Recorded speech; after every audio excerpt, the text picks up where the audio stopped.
राधे राधे दोस्तों, कैसे हैं आप सब। दोस्तों, हमारे YouTube चैनल पर आपका स्वागत है। हमारे इस चैनल को सब्सक्राइब कीजिएगा और हमारे वीडियो को लाइक, शेयर और कमेंट जरूर कीजिएगा। दोस्तों, शारदीय नवरात्रि माँ नव दुर्गा की उपासना का पर्व है। हर साल ये पावन पर्व है जो दोस्तों श्राद्ध खत्म होते ही शुरू हो जाता है, लेकिन इस बार ऐसा संभव नहीं हो पाया था क्योंकि इस बार श्राद्ध पक्ष खत्म होते ही है दोस्तों मल मास का महीना जो वह लग चुका था, जिसके कारण नवरात्रि पर्व लगभग 25 दिन के बाद मनाया जाएगा। दोस्तों, मल मास का महीना लगने के कारण नवरात्रि जो है वह 25 दिन के बाद शुरू होने वाली है। जी हाँ दोस्तों, इस बार जो शारदीय नवरात्रि है, इस साल नवरात्रि पर्व 17 अक्टूबर शनिवार के दिन से शुरू होने जा रहे हैं, जो कि 25 अक्टूबर तक को चलेगा। दोस्तों, रामनवमी जो है 24 अक्टूबर के दिन रामनवमी मनाई जाएगी और हिंदू पंचांग के अनुसार आश्विन मास के शुक्ल पक्ष की प्रतिपदा से नवरात्र पर्व शुरू होता है, जो नवमी तिथि तक चलते हैं। दोस्तों, शारदीय नवरात्रि में घट स्थापना मुहूर्त कुछ इस प्रकार है। अगर आप भी अपने घर पर जो स्थापना करते हैं तो वह मुहूर्त ध्यान से सुन लीजिएगा। दोस्तों, हिंदू पंचांग के अनुसार इस दिन आश्विन मास की शुक्ल पक्ष की प्रतिपदा तिथि के दिन घट स्थापना मुहूर्त का समय प्रातःकाल 6:27 से लेकर 10:13 तक का रहने वाला है। वहीं बताया गया है कि घट स्थापना के लिए अभिजीत शुभ मुहूर्त प्रातःकाल 11:44 से लेकर 12:29 तक का रहने वाला है। इस समय में दोस्तों आप अपने घर पर जो है माता रानी की स्थापना कर सकते हैं।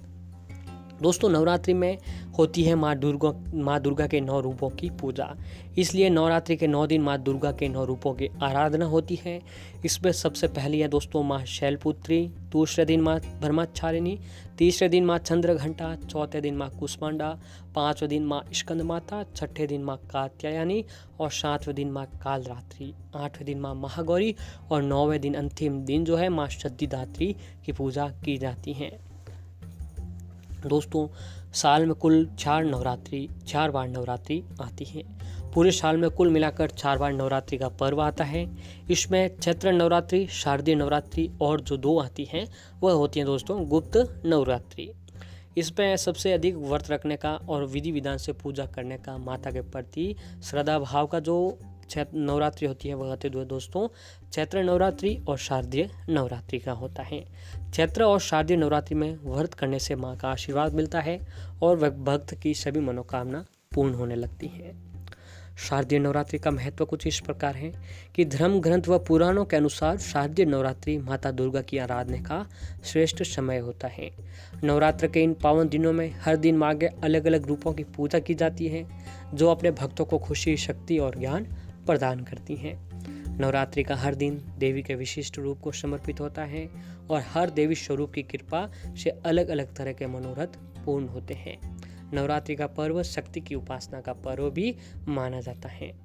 दोस्तों, नवरात्रि में घर घर माँ की चौकी सजाकर उनका पूजन किया जाएगा और नवरात्रि का त्यौहार हिंदू धर्म में बहुत आस्था और उल्लास के साथ मनाया जाता है। नवरात्रि के 9 दिनों तक माँ के 9 स्वरूपों की पूजा की जाती है और दोस्तों हमारे हिंदू धर्म में जो नवरात्रि का दिन जो होते हैं 9 दिन, इनको त्यौहार के रूप में मनाया जाता है। नवरात्रि में भक्त माँ को प्रसन्न करने के लिए विविध प्रकार से उनकी पूजा आराधना और उपाय साधना करते हैं।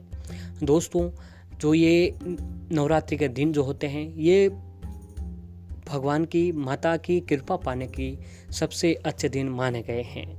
जी हाँ दोस्तों, अगर इन दिनों में हमने माँ की पूजा के साथ साथ अगर शास्त्रों में बताए गए कुछ उपाय भी कर लेते हैं तो दोस्तों हमारे देवी दुर्गा की कृपा हमारे ऊपर सदैव के लिए बनी रहती है। जी हाँ दोस्तों, नवरात्रि के जो 9 दिन होते हैं इन्हें किस्मत चमकाने वाले दिन भी कहा जाता है। अगर इन दिनों में माँ की कृपा प्राप्त करने के लिए जो भी भक्त माँ की पूजा आराधना के साथ शास्त्रों में बताए गए कुछ छोटे कार्य भी कर लेते हैं तो भी उनके ऊपर माँ की कृपा हमेशा के लिए बनी रहती है। जी हाँ दोस्तों, तो हमें जो है नवरात्रि के इन दिनों में गाय से जुड़ा हुआ ये उपाय अवश्य ही करना चाहिए, क्योंकि दोस्तों इसे करने से व्यक्ति की सारी परेशानियां खत्म हो जाती हैं। जी हाँ दोस्तों, गाय से जुड़ा हुआ एक छोटा सा काम हमें करना है। दोस्तों, हिंदू धर्म में गाय को माता कहा जाता है। पुराणों में धर्म को भी गौ रूप में दर्शाया गया है। भगवान श्री कृष्ण ने गाय की सेवा अपने हाथों से करते थे और उनका निवास भी गोलोक बताया गया है। इतना ही नहीं दोस्तों, गाय को कामधेनु के रूप में सभी इच्छाओं को पूरा करने वाला भी बताया गया है। हिंदू धर्म में गाय के इस महत्व के पीछे कई कारण हैं, जिनका धार्मिक महत्व भी बताया गया है। धार्मिक आस्था है कि दोस्तों, गौ पूजा से मनोवांछित फल की प्राप्ति होती है। घर की समृद्धि के लिए घर में गाय का होना बहुत ही शुभ माना जाता है।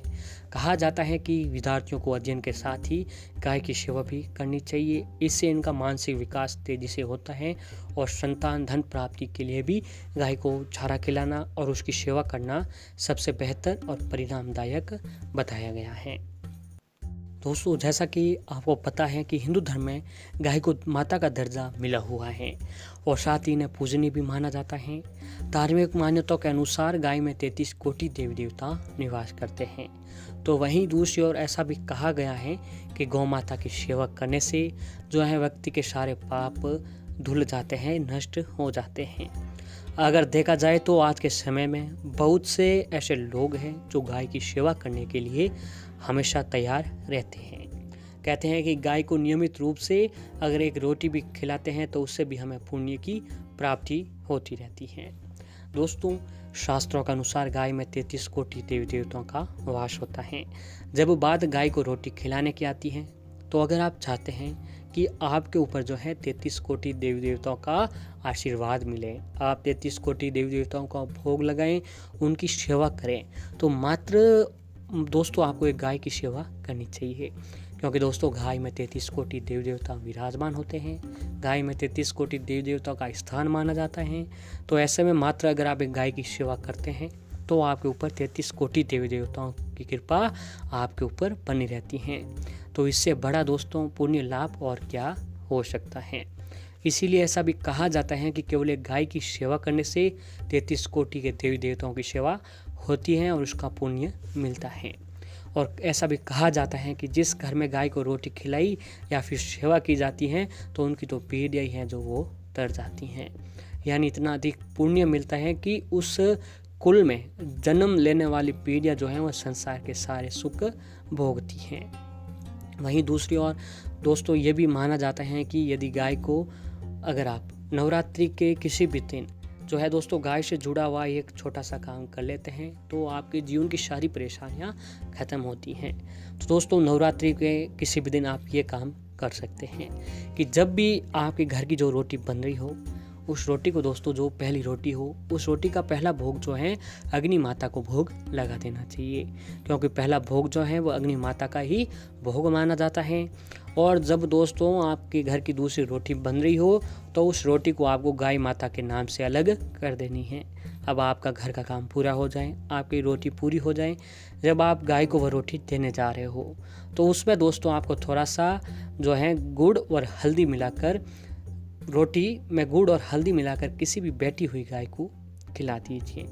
दोस्तों मान्यता है कि यदि इस तरीके से अगर कोई भी जातक व्यक्ति रोटी खिलाता है तो उससे बहुत ही पुण्य लाभ होता है और साथ ही मनुष्य के जीवन की लौकिक और अलौकिक दोनों फलों की प्राप्ति जो है होती रहती है। जी हाँ दोस्तों, ये जो काम है गाय से जुड़ा हुआ ये जो उपाय है ये बहुत ही अच्छा उपाय है। आप इस नवरात्रि के किसी भी दिन इस उपाय को कर सकते हैं। जो व्यक्ति दोस्तों अगर ये उपाय नवरात्रि के 9 दिनों में किसी भी दिन कर लेता है तो उसके ऊपर दोस्तों देवी दुर्गा की कृपा, माता लक्ष्मी जी की कृपा हमेशा हमेशा के लिए बनी रहती है।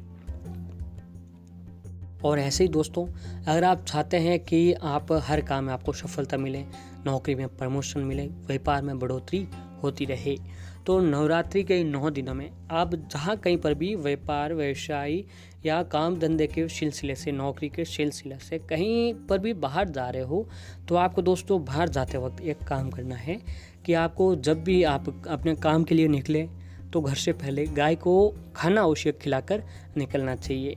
या फिर दोस्तों आपके नज़दीक जहाँ कहीं पर भी गौशाला हो तो वहाँ जाकर आपको गाय को हरा घास भी खिलाना चाहिए।